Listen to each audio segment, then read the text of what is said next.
రౌడీలు ఇకనైనా పద్ధతి మార్చుకోవాలని లేదంటే కఠిన చర్యలు తీసుకుంటామన్నారు నెల్లూరు పోలీసులు. రౌడీ షీటర్ల కౌన్సిలింగ్ లో భాగంగా నెల్లూరు పట్టణ కేంద్రంలో రౌడీలను ప్రదర్శనగా తీసుకెళ్లారు పోలీసులు. రౌడీలు నేర ప్రవృత్తిని వీడి మంచి మార్గంలో నడవాలని పోలీసులు సూచిస్తున్నారు.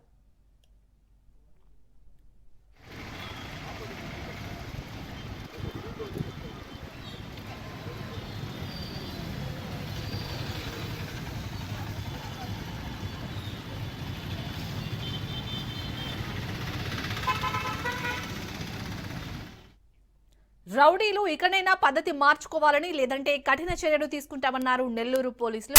రౌడీ షీటర్ల కౌన్సిలింగ్ లో భాగంగా నెల్లూరు పట్టణ కేంద్రంలో రౌడీలను ప్రదర్శనగా తీసుకెళ్లారు పోలీసులు. రౌడీలు నేర ప్రవృత్తిని వీడి మంచి మార్గంలో నడవాలని పోలీసులు సూచిస్తున్నారు. రైట్, ఇక ఇదే అంశానికి సంబంధించి పూర్తి డీటెయిల్స్ మా ప్రతినిధి చరిత్ అందిస్తారు. చరిత్. Thank you Shalini. ఏదైతే రౌడీ షీటర్లో పరివర్తన వచ్చేందుకైతే పోలీసులు నూతన మార్గాలు ఎంచుకుంటున్నారు. ఈ క్రమంలో పోలీసులు ఈ రోజు రౌడీ షీటర్లను రోడ్డుపై నడిపించారు. నెల్లూరు నగర నడిబొడ్డులో పూర్తిగా కూడా వీళ్ళని పోలీస్ కేంద్ర కార్యాలయం నుంచి గాంధీ బొమ్మ వరకు కూడా వీళ్ళని నడిపిస్తూ వీళ్ళని సమాజానికి తెలియజేస్తూ అంటే వీళ్ళలో పరివర్తన వచ్చేందుకు కొంచెం వీళ్ళు సమాజంలో ఈ రకమైనటువంటి అవమాన పాలైతే ఖచ్చితంగా వీళ్ళలో ఒక పరివర్తన వస్తుందంటూ కూడా ఆలోచనతో అయితే పోలీసులు ఈ రకంగా ముందుకెళ్తున్న పరిస్థితి అని చెప్పాలి.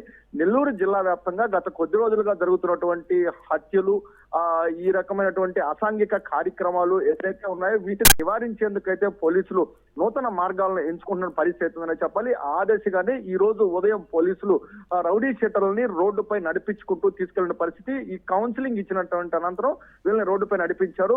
ఈ రకంగా ఏదైతే ఇప్పటికీ కూడా వీళ్ళ కానీ మార్పు చెందకపోతే కఠినమైనటువంటి చర్యలు తీసుకోవడంతో పాటు వీళ్ళపై పీడీ యాక్ట్లు పెట్టడం, అలాగే ఇంకా కఠినమైనటువంటి చర్యలు కూడా తీసుకుంటామంటూ కూడా పోలీసులు వీళ్ళని హెచ్చరిస్తున్నారు.